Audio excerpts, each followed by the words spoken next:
मित्रांनो, पाऊस नाही किती दिवस झाले आणि गवत बघा आपलं पालनाचं साठी गवत लावलेलं होतं आपण, सगळं सुकून राहिलं बघा. हे दसरथ घास आणि रान बघा कसं उरलंय. हे इकडं पण बघा तुम्ही, हा मार्वेल गवत आहे. हे आपण पाहुण्याला द्यायसाठी ठेवलं होतं लावायसाठी, समजा लागवडीचं द्यायचं तर कांड्या द्यायला लागवडीसाठी, तर त्यासाठी ठेवलं होतं पण सगळं सुकलं ते आता. हे बघू शकता, कारण की पाऊस नाही आणि पाऊस नसल्यामुळं सगळं गवत सुकलेलं दिसत असेल तुम्हाला. तर पाणी असणं खूप गरजेचं आहे. पाणी जर असतं आपल्याकडं विहिरीला तर आपण याला पाणी दिलं असतं, हे वायाला गेलं नसतं. पण आपल्याला मुळात म्हणजे पाण्याची अडचण असल्यामुळं आपण सगळ्यातच कमजोरी. एक तर शेळीपालन पण वाढवता येईना, कारण शेळीपालन करायचं म्हणल्याच्यानंतर शेळ्यांसाठी पाणी पाहिजे, त्याच्यानंतर चारा बगर पाण्याचा येऊ शकत नाही. सुका चारा आहे आपल्याकडं, पण हिरवा चारा पण पाहिजे याच्यामध्ये. नुसतं सुक्या चारावर पण शेळीपालन होतं ॲडजस्ट. पण कसं आहे, हिरवा चारा असला ना तर पिल्लांचं म्हणजे वजन पण वाढतं आणि शरीरसृष्टी सगळं व्यवस्थित राहतं. सुक्या चाऱ्यामुळं पण जास्त चकाकी मारतात बरं का शेळ्या.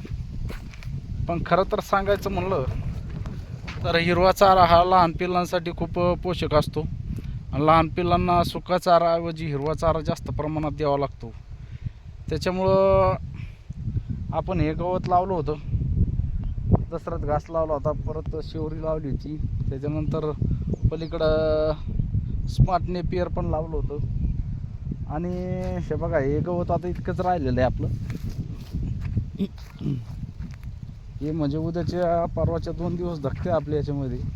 2 दिवसामध्ये जर पाऊस जर आला तर पाठीमागं परत 1-8 दिवसामध्ये शेळ्याला खायला आपल्याला गवत येतं आहे.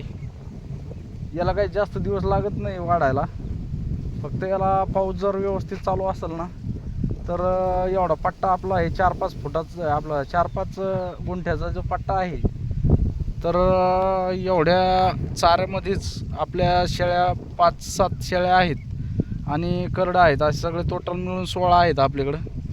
तर तेवढे 16 ॲडजस्टमेंट होतात. हा चारा खायला येऊस तर आपलं तेवढ्यामध्ये आपलं ॲडजस्टमेंट होऊन जातं. फक्त कसं आहे, आता पावसावर अवलंबून आहे. काल बऱ्याच ठिकाणी पाऊस झाला म्हणा तसा.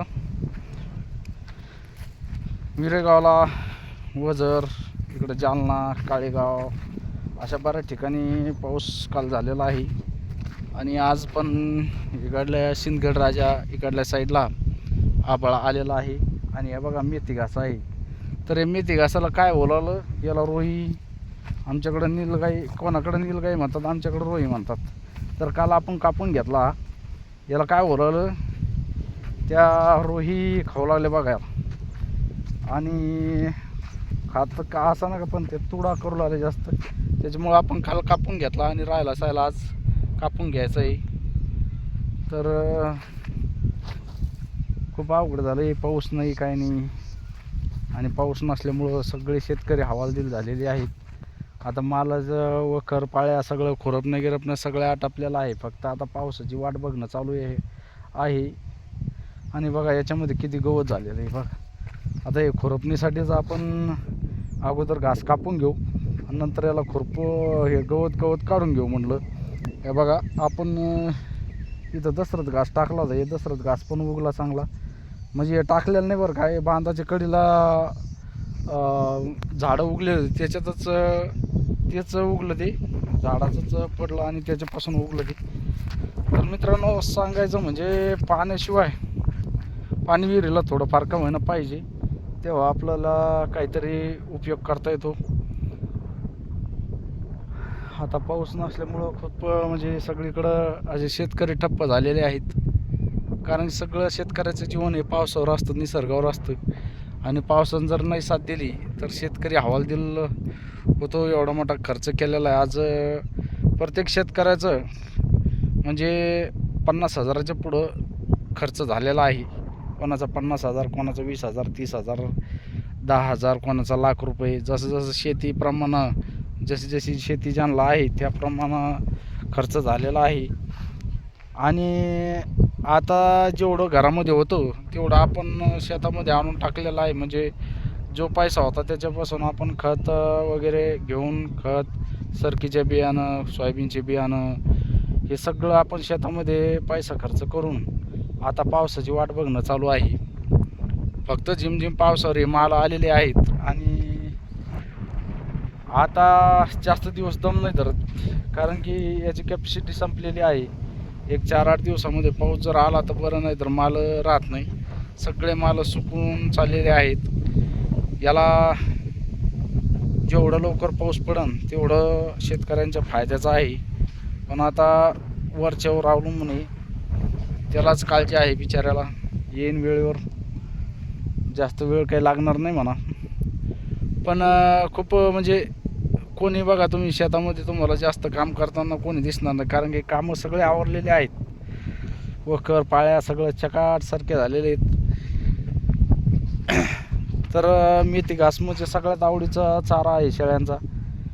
तर याच्यातलं गवत काढून घ्यावं म्हणलं. आता उघड आहे तोपर्यंत कुठं मोठं गवत आहे तर ते काढून घेतो आणि घास कापून घेतो.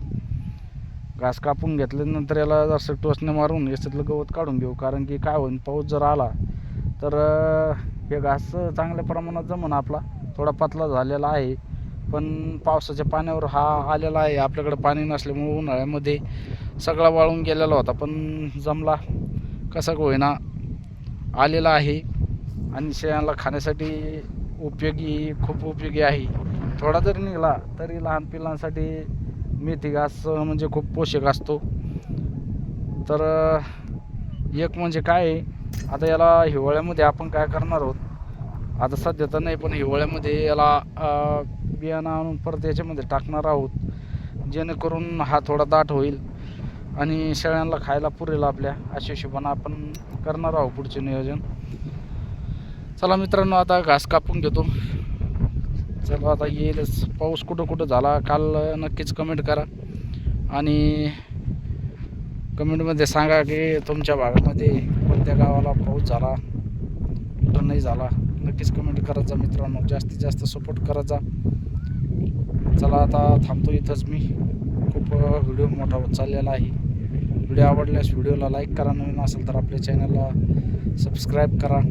असे नवीन व्हिडिओ मी तुमच्यासाठी या चॅनलवर घेऊन येत असतो.